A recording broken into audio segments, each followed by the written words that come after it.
Student, তোমরা যারা ক্যালকাটা ইউনিভার্সিটির আন্ডারে সেমিস্টার 4-এর ছাত্রছাত্রী আছো এবং তোমাদের রাষ্ট্রবিজ্ঞান সাবজেক্টে অনার্স আছে, তোমাদের জন্য আজকের ক্লাসটা খুবই গুরুত্বপূর্ণ। আজকের ক্লাসে তোমাদের SEC B1 পেপার থেকে গুরুত্বপূর্ণ 100টা 1 নম্বরের প্রশ্ন উত্তর অর্থাৎ SAQ প্রশ্ন উত্তর নিয়ে আলোচনা করব। তোমরা পরীক্ষার আগে এই প্রশ্নের উত্তরগুলো দেখে যাও, আশা রাখি তোমরা উপকৃত হবে। আরেকটা বিষয় তোমাদের এখানে বলবো যে তোমাদের জন্য অনলাইন কোচিং ক্লাস চলছে। তোমরা যদি পরবর্তী সেমিস্টার অর্থাৎ 5th সেমিস্টারের জন্য কেউ অ্যাডমিশন নিতে চাও, স্ক্রিনে যে নম্বরটা দেখতে পাচ্ছ এই নম্বরে যোগাযোগ করে অ্যাডমিশন নিতে পারো। চলো আজকে গুরুত্বপূর্ণ SAQ প্রশ্ন উত্তরগুলো তোমরা দেখে নাও। এবারে তোমরা গুরুত্বপূর্ণ 100টি SAQ প্রশ্ন উত্তর দেখে নাও। প্রথম প্রশ্ন যেটা আছে দেখো, প্রথম প্রশ্ন হচ্ছে ভারতীয় সংবিধানের 332 নম্বর ধারাটি লেখো। দেখো, ভারতীয় সংবিধানের 332 নম্বর ধারাটিতে বলা হয়েছে যে রাজ্য বিধানসভায় তপশিলি জাতি এবং তপশিলি উপজাতিদের জন্য আসন সংরক্ষিত থাকবে। সরকারি বিল কি? পরের প্রশ্ন, ভারতীয় সংসদে মন্ত্রিপরিষদের সদস্যদের উত্থাপিত বিলকে বলা হয় সরকারি বিল। অনাস্থা প্রস্তাব কাকে বলে? সরকারের প্রতি আস্থা নেই আইনসভার এই ধরনের প্রস্তাবকে বলা হয় অনাস্থা প্রস্তাব। সংসদে লোকসভায় এই প্রস্তাব উত্থাপন করা যায়। এই প্রস্তাব গৃহীত হলে সরকারের পতন ঘটে। অর্থবিলের ক্ষেত্রে রাজ্যসভার ক্ষমতা কি? অর্থবিল রাজ্যসভায় উত্থাপন করা যায়। 2, রাজ্যসভা অর্থবিলকে সংশোধন বা বাতিল করতে পারে না। তারপরে প্রশ্ন, পার্লামেন্টের উভয় কক্ষের যুগ্ম অধিবেশন কখন হয়? পরের প্রশ্ন যেটা আছে, সাধারণ বিলের ক্ষেত্রে লোকসভা ও রাজ্যসভার মধ্যে বিরোধ দেখা দিলে রাষ্ট্রপতি পার্লামেন্টের উভয় কক্ষের যুগ্ম অধিবেশন ডাকতে পারেন। পরের প্রশ্ন, পার্লামেন্টের যুগ্ম অধিবেশনে কে সভাপতিত্ব করেন? স্পিকার সভাপতিত্ব করেন। নেক্সট প্রশ্ন, ভারতে গণপরিষদে খসড়া কমিটির চেয়ারম্যান কে ছিলেন? ডক্টর ভীমরাও রামজি আম্বেদকর অর্থাৎ BR আম্বেদকর। পরের প্রশ্ন, 1976 সালে 42তম সংবিধান সংশোধন আইন অনুযায়ী যে দুটি শব্দ প্রস্তাবনায় যুক্ত হয়েছে সমাজতান্ত্রিক আর ধর্মনিরপেক্ষতা। পরের প্রশ্ন, সংবিধানের কোন অধ্যায়ে মৌলিক অধিকারগুলির কথা বলা হয়েছে? 12 থেকে 35 নম্বর ধারায় তৃতীয় অংশে 12 থেকে 35 নম্বর ধারায়। ধর্মীয় স্বাধীনতার অধিকারের কথা কোন অধ্যায়ে বলা হয়েছে? 25, 26, 27 এবং 28 নম্বর অধ্যায় অর্থাৎ ধারায়। যে কোনো একটি নির্দেশমূলক নীতি উল্লেখ করো। একটি নির্দেশমূলক নীতি দেখো, রাষ্ট্র অনধিক 14 বছর বালক বালিকার জন্য অবৈতনিক ও বাধ্যতামূলক শিক্ষার ব্যবস্থা প্রবর্তন করবে। কোন সংশোধন অনুযায়ী ভারতীয় সংবিধানে মৌলিক কর্তব্য সংযোজিত হয়েছে? 1976 সালে 42তম সংবিধান সংশোধন অনুযায়ী। রাজ্য তালিকার অন্তর্ভুক্ত যে কোনো দুটি বিষয় উল্লেখ করো। অভ্যন্তরীণ প্রশাসন এবং স্থানীয় স্বায়ত্তশাসন। ভারতে দ্বিকক্ষ বিশিষ্ট আইনসভা রয়েছে এমন দুটি রাজ্যের নাম। এমন দুটি রাজ্য উত্তরপ্রদেশ, বিহার, কর্ণাটক এগুলো। আর্থিক জরুরি অবস্থার কথা সংবিধানের কোন ধারায় বলা হয়েছে? 360 নম্বর ধারায় বলা হয়েছে। রাজ্যসভার নির্বাচিত সাংসদদের মেয়াদ কত? সাংসদদের মেয়াদ রাজ্যসভার 6 বছর, লোকসভা হলে সেটা 5 বছর হতো।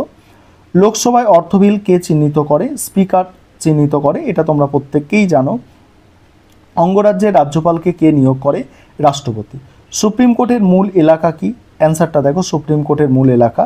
সুপ্রিম কোর্টের মূল এলাকা হলো রাজ্যের সাথে রাজ্যের অথবা কেন্দ্রের সাথে রাজ্যের বিরোধের মীমাংসা করা। পরের প্রশ্ন, হাইকোর্টের বিচারপতিরা কার দ্বারা নিযুক্ত হন? হাইকোর্টের বিচারপতিরা রাষ্ট্রপতির দ্বারা নিযুক্ত হন। সংবিধানের কোন ধারায় সংশোধনের কথা বলা আছে? 368 নম্বর ধারায়। ক্যাবিনেট মিশন কবে প্রস্তাব পেশ করেছিল? 1946 সালে। সংবিধান পরিষদের সভাপতি। সংবিধান পরিষদের প্রথম সভাপতি ছিলেন সচ্চিদানন্দ সিনহা।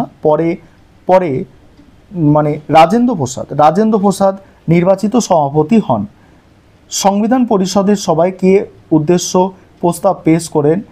সংবিধান পরিষদের সবাই ডক্টর ভীমরাও আম্বেদকর উদ্দেশ্য প্রস্তাব পেশ করেছিলেন। পরের প্রশ্ন, কোন কোন বিদেশি সংবিধানের অনুসরণে ভারতে মৌলিক কর্তব্য সংযুক্ত হয়েছে? রাশিয়ার সংবিধানের অনুসরণে। ধর্মনিরপেক্ষ শব্দটি কোন সংবিধান সংশোধনীর মাধ্যমে প্রস্তাবনায় অন্তর্ভুক্ত হয়েছে? 1976 সালে 42তম সংবিধান সংশোধনীর মাধ্যমে ধর্মনিরপেক্ষ শব্দটি প্রস্তাবনায় অন্তর্ভুক্ত করা হয়েছে। পরের প্রশ্ন, লোকসভায় অর্থ বিল কে চিহ্নিত করে? লোকসভায় অর্থ বিল চিহ্নিত করেন লোকসভার স্পিকার। পরের প্রশ্ন হচ্ছে, ডক্টর আম্বেদকর কোন অধিকারটিকে সংবিধানের হৃদয় ও আত্মা বলে অভিহিত করেছেন? 32 নম্বর ধারা অনুসারে মৌলিক অধিকারটিকে আত্মা, সংবিধানের হৃদয় আত্মা বলে চিহ্নিত করেছেন। পরের প্রশ্ন, ভারতের উপরাষ্ট্রপতিকে কে নির্বাচন করে? ভারতের উপরাষ্ট্রপতি সংসদের উভয় কক্ষের সদস্যদের দ্বারা গঠিত নির্বাচিত সংস্থার দ্বারা নির্বাচিত হন। অর্থ কমিশনের একটি কাজ ভারতের সঞ্চিত নিধি থেকে এটা নিধি বা তহবিল বলতে পারো, রাজ্যসমূহের রাজস্বের সহায়ক অনুদান কোনো নীতি দ্বারা নিয়ন্ত্রিত হবে, সেটা সুপারিশ করে থাকে অর্থ কমিশন। পরের প্রশ্ন, রাষ্ট্রপতি জারি করা অর্ডিন্যান্সের মেয়াদ কত দিনের হয়?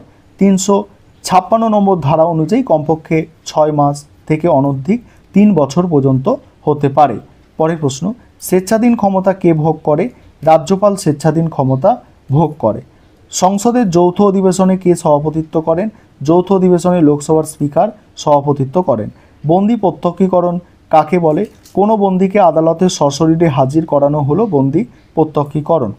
73তম সংবিধান সংশোধন কত সালে গৃহীত হয়? 1992 খ্রিস্টাব্দে। ভারতে কী ধরনের শাসন ব্যবস্থা প্রচলিত আছে? সংসদীয় শাসন ব্যবস্থা। ভারতের সংবিধানের ব্যাখ্যাকর্তা কাকে বলা হয়? সুপ্রিম কোর্টকে। ভারতের সংবিধানের কোন সংস্থা কর্তৃক রচিত হয় ভারতের সংবিধান? ভারতের সংবিধান রচিত হয়েছিল দেখো গণপরিষদ কর্তৃক। ভারতীয় গণপরিষদের সভাপতি কে? ডক্টর রাজেন্দ্র প্রসাদ। মোট কতজন সদস্য নিয়ে ভারতীয় গণপরিষদ গঠিত হয়? 389 জন। গণপরিষদের খরচা কমিটির সভাপতি কে ছিল? আম্বেদকর ছিলেন। ভারতের সংবিধানের জনক কাকে বলা হয়? আম্বেদকরকে বলা হয়। ভারতীয় সংবিধান কবে গৃহীত হয়? 1949 সালে 26শে নভেম্বর, আর 1950 সালে 26শে জানুয়ারি কার্যকর হয়। ভারতের সংবিধান কত সময় লেগেছিল এটা রচনা করতে? রচনা করতে সময় লেগেছিল 2 বছর 11 মাস 18 দিন। পরের প্রশ্ন, বর্তমানে ভারতীয় সংবিধানে কটি তালিকা রয়েছে? বর্তমানে ভারতীয় সংবিধানে তালিকা হচ্ছে 12টি তালিকা রয়েছে। কলকাতা পৌর নিগমের পদাধিকার বলে কারা সদস্য হন? পদাধিকার বলে কারা সদস্য হন? দেখো এর প্রধান প্রশাসক, CIT এর সভাপতি পদাধিকার বলে কলকাতা পৌর নিগমের সদস্য হন। কততম সংবিধান সংশোধনের দ্বারা ভোটাধিকার এর বয়স 18 বছর করা হয়? 1989 খ্রিস্টাব্দের 61তম সংবিধান সংশোধনের মাধ্যমে। গণপরিষদের একমাত্র কমিউনিস্ট সদস্য হিসাবে কে নির্বাচিত হয়েছিলেন? সোমনাথ লাহিড়ী। তারপরে ভারতীয় গণপরিষদের নির্বাচিত সদস্য সংখ্যা কত ছিল? 296।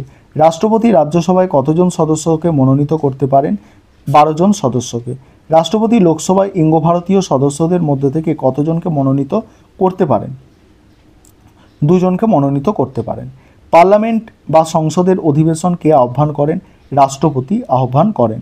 ঠিক আছে। পরের প্রশ্ন, পার্লামেন্টের যৌথ অধিবেশন কে আহ্বান করেন? রাষ্ট্রপতি। অর্থ বিলের প্রশ্নে কে সার্টিফিকেট প্রদান করেন? লোকসভার স্পিকার।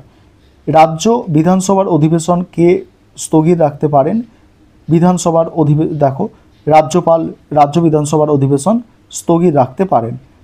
ভারতের জরুরি অবস্থা ধারাগুলি হচ্ছে দেখো 352 নম্বর ধারা জাতীয় জরুরি অবস্থা, রাজ্যের শাসনতান্ত্রিক অচল অবস্থা 356, আর আর্থিক জরুরি অবস্থা 360। কে স্বেচ্ছাধীন ক্ষমতা ভোগ করে? রাজ্যপাল। রাজ্যপালকে কে নিয়োগ করে? রাজ্যপালকে নিয়োগ করেন হচ্ছে রাষ্ট্রপতি। প্রজাতান্ত্রিক সরকার কাকে বলে? যে রাষ্ট্রপ্রধান উত্তরাধিকার সূত্রে ওই পদ লাভ করেন না, জনগণের নির্বাচিত প্রতিনিধিদের দ্বারা তিনি নির্দিষ্ট সময়ের জন্য নির্বাচিত হন, সেই সরকারকে প্রজাতান্ত্রিক সরকার বলে। জরুরি কারণে সংসদে লোকসভার মেয়াদ কতদিন বাড়ানো যায়? জরুরি কারণে লোকসভার মেয়াদ বাড়ানো যায় 1 বছর। তারপরে দেখো ভারতের পার্লামেন্টে কটি কক্ষ কী কী? দুটি কক্ষ, উচ্চ কক্ষ হচ্ছে রাজ্যসভা, নিম্ন কক্ষ লোকসভা। লোকসভা ও রাজ্যসভার বর্তমান সদস্য, লোকসভার হচ্ছে 545 আর রাজ্যসভার হচ্ছে 245। রাজ্যসভায় কোনো অর্থবিলকে কতদিন আটকে রাখতে পারে? 14 দিন আটকে রাখতে পারে। রাজ্যসভার সদস্যদের কার্যকালের মেয়াদ, রাজ্যসভার সদস্যদের কার্যকালের মেয়াদ 6 বছর। লোকসভার সদস্যদের কার্যকালের মেয়াদ, লোকসভার সদস্যদের কার্যকালের মেয়াদ হচ্ছে 5 বছর। পরের প্রশ্নগুলো তোমরা দেখে নাও, আমি স্ক্রল করে যাচ্ছি কারণ এতগুলো প্রশ্ন এখন আলোচনা করতে গেলে ভিডিওটা আরও অনেক বড় হয়ে যাবে, তাই পরের প্রশ্নগুলো তোমরা দেখে নাও, আমি স্ক্রল করে যাচ্ছি। আর তোমরা যারা পরবর্তী সেমিস্টার অর্থাৎ 5th সেমিস্টারের জন্য অ্যাডমিশন নিতে চাও, তোমরা এখন থেকেই অ্যাডমিশন নিয়ে নিতে পারো, কারণ তোমাদের পরীক্ষার পরে কোনো ছুটি আমাদের থাকে না, ক্লাস শুরু হয়ে যায়, সেক্ষেত্রে তোমরা অ্যাডমিশন নিতে পারো। আমাদের সপ্তাহে 3 দিন ক্লাস থাকে, 2 দিন হচ্ছে রেকর্ডেড ক্লাস, একদিন লাইভ ক্লাস, এবং সময়ে সময়ে মক টেস্ট নেওয়া হয়, এবং তার জন্য আমাদের পার মান্থ 600 টাকা করে ফিস নেওয়া হয়। তোমরা যারা অ্যাডমিশন নিতে ইচ্ছুক আছো তোমরা যোগাযোগ করতে পারো। তোমাদের প্রথমেই নম্বরটা বলে দেওয়া হয়েছে স্ক্রিনে, তোমরা প্রথমেই দেখে নিয়েছো নম্বরটা। চলো, তোমরা দেখতেই পাচ্ছ তোমাদের গুরুত্বপূর্ণ আমি 100টা এসএকিউ প্রশ্ন উত্তর আলোচনা করলাম। 101টা প্রশ্ন আছে এখানে, আর প্রত্যেকটা প্রশ্ন ভালো প্রশ্ন, এখানে বাছাই করে প্রশ্নগুলো রাখা হয়েছিল তোমাদের জন্য।